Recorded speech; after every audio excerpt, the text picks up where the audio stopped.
Do you want to live an abundant life? Do you want to live a prosperous life right now? Or do you want to live a wealthy life? If you said yes, then what's stopping you from doing it?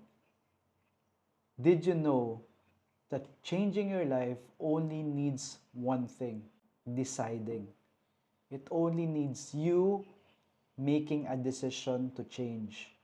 The moment you decide to change, everything will follow. The moment you decide to change your identity, yung tingin mo sa sarili mo, from, let's say, a victim, a loser, walang pera, to someone who is wealthy, abundant, confident, joyful in life, magbabago ang buhay mo. Not overnight, but syempre, you have to keep on doing it. Paulit-ulit mong gagawin yan. Kasi syempre, you have to unprogram, remove decades worth of programming. Minsan, yung mga programs mo napasa pa from generation to generation. So, you need to remove that. No, kailangan nating i-update yung utak natin. But, once you do that, once you update your mind, everything will be worth it. Kasi, imaginein mo na lang kung yung gusto mong buhay nakuha mo. You get peace of mind. You get joy. No, you feel thankful and grateful. You don't have to earn millions of pesos. But what's happening is that kung anong meron ka ngayon, you become thankful and grateful for that. You know how to be good stewards. Alam mo how to value what you have right now. Now, think about this. How can you appreciate the big blessings in your life if you don't even know how to appreciate the small blessings in your life, right?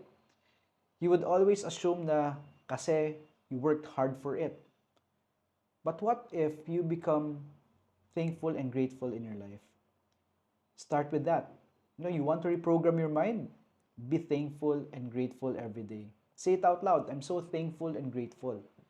That's one habit that I've installed noong 2019 that has completely changed my life. I started doing it, but syempre, when you say it, you need to say it with feelings. Feel na feel mo talaga dapat. Kasi when you say it with feelings, everyone, your unconscious mind is also listening. Your unconscious mind is telling you that June is feeling thankful and grateful. So your unconscious mind will support you in creating opportunities to make you experience that feeling of thankfulness, of gratefulness in your life. Di ba ang galing? Kasi what's amazing is that I discovered na pwede pala nating i-reprogram yung utak natin to work for us. And that's a big awakening for me. Dati kasi, there was a time wherein my mind was the one controlling me.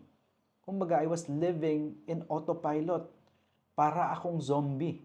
I was just being dictated. When something happens, I would react in a certain way. So, kumbaga, parang cause and effect lang, right? But I didn't realize that I was in charge of my mind and I was also in charge of how I would react. I could choose to get mad or I could choose to be happy. Kumbaga, I have a choice and it was my decision. The moment that I took back control of my mind, I took back control of my emotions, everything around me changed. Guminhawa yung relationships ko, I had more opportunities, me and my wife, naging okay kami, me and my children, we have a more cohesive and loving relationship. Ang daming opportunities na nag-open sa akin, leadership roles. I've met a lot of people since discovering all of this. Ang daming opportunities talaga na nag-open just simply by deciding. By simply deciding na ako naman yung bida sa buhay ko. Now, if I could transform my life, what's stopping you from transforming your life as well?